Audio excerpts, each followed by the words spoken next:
Okay, this is the instructional video for those of you working in ArcPRO for the week 3 data. And again, in this part of the instructions, I'm going to introduce you to the ArcPRO environment a little bit, show you what you see when it opens up, and then we're going to build a project and introduce into that 2 maps and our connections.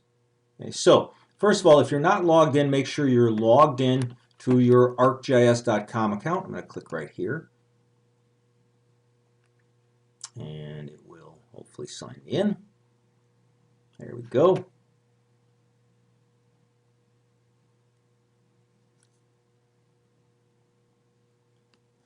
And usually when this occurs, once you've signed in once, it'll keep you signed in as long as you click it down here. So again, I'm going to sign in here.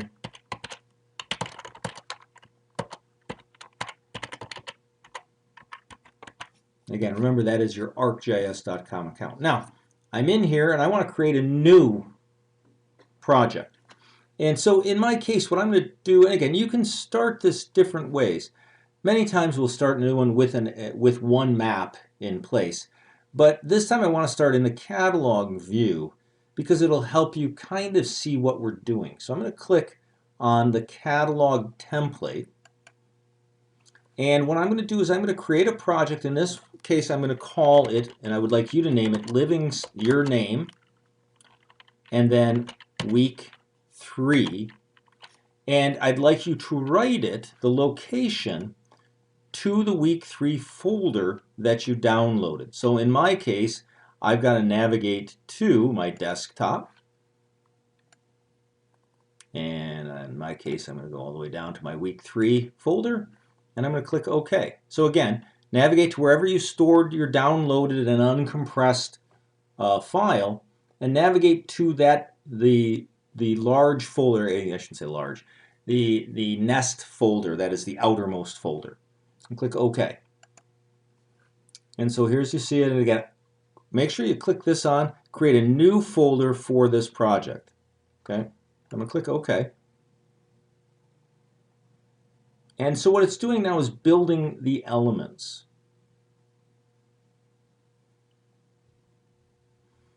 Now, what I want to do is I'm going to actually open that folder, because what I want you to see is how that folder looks now that we've created this project. Let me just do that real quick here. I'm going to drag this over. So what you'll notice here is that here's that new folder, Livingston Week 3. Inside it is a new geodatabase, as well as a new toolbox and all the other elements that I need. Okay, so I'm going to close that. And now if I look at the catalog for the project, okay, here's all of my stuff, if you will. And again, it has my toolboxes, my databases, my styles, my folders, etc. The idea here is to make this work as seamlessly as possible. So we're in our project, we have our catalog tab. ArcPRO works with tabs across the top. And so what I want to do next is I'm going to click on Insert. And in this case, we want a new map. Okay, so I'm going to click on New Map.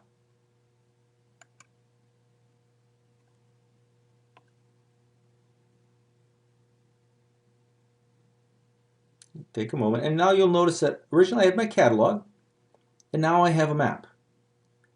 The map, if I click on its properties, okay, I can close it. In other words, right mouse clicking on it tells me all of these things.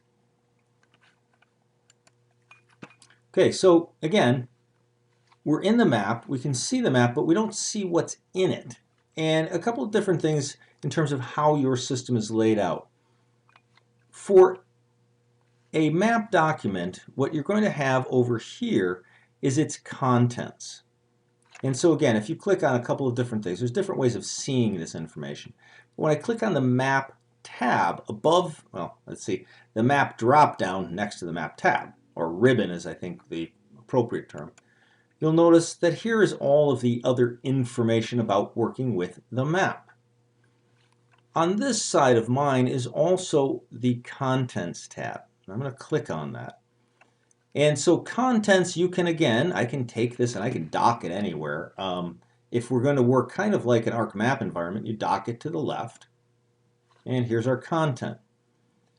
What we're going to be doing today is working with two maps.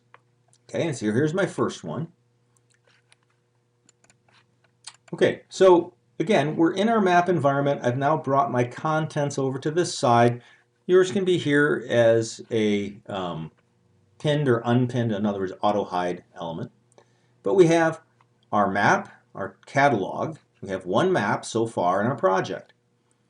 The first thing I'd like you to do is click again on map, and you'll notice that you see how it's highlighted there, and I'm going to rename it. And this one I would like to name Forest Data.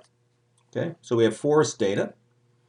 And now what we want to do to this map is add information. So I'm going to click on my map, and I'm going to click Add Data.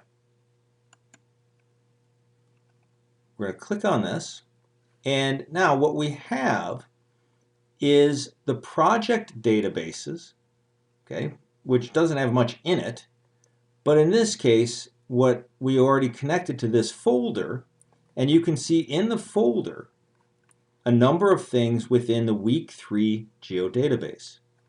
And so here, and again, if you don't have that, what you're going to do is navigate. I'm going to kind of re-navigate to it.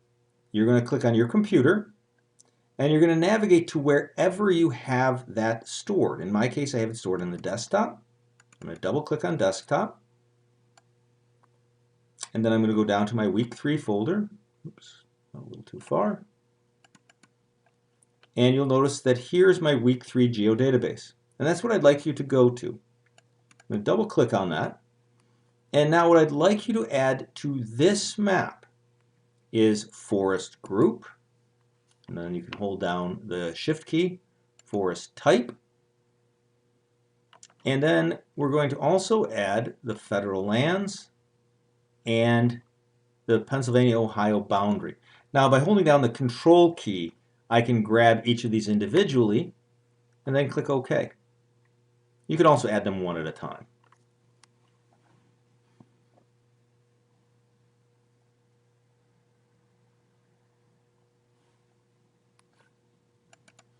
Okay, now our data has been added, and please note in ArcPRO, whenever you're looking at a map, a couple of things happen. First of all, it defaults to background layers.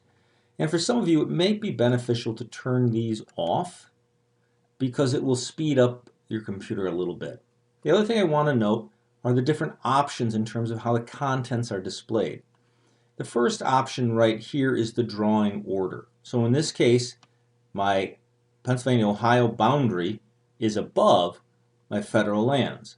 Now if I switch this, again I can click on one of them and drag it up or down, you'll notice that now federal lands draw above. And then we have forest types and forest group. So that's my first map. Okay, so again, here's my contents, here's my map frame. Now what I want to do though is I want to insert another map. And so I'm going to click on Insert. And you'll notice here it says New Map. I'm going to click on that. So now across my top I have my catalog, my forest data, and if I click on that, I'm back to that. If I click here, I'm in my new map, and now again I want you to add data to it.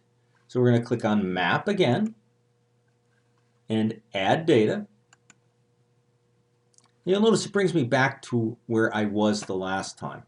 And in this case, again, what I want to add is, again, my Pennsylvania and Ohio, my federal lands, but in this case I want to be adding the climate information. And so that's the annual historical precipitation, the snow residence time, summer precipitation, annual temperature, summer historical temperature, winter historical temperature, and winter precipitation. Click OK. Again, I did that by holding down the Control key. Okay, our data has now been added. And again, I want to point out a couple things. First of all, we see all of our data here. Okay, they're all listed, and again, they're drawing order. I can also click on the data source. I'm going to click here, and you'll notice that what this shows is the actual path name and then where it came from. The other thing that you should notice, and I'm going to toggle back and forth between these. So here's one data set, one map, and here's another one. And you'll notice that they look different. That's because the maps have different projections, and we do need to correct that. On Monday, we're going to look at how we change projections in each of these relative to our data and to our maps. But for now, we have these two. What I'd like you to do next is rename this map Climate.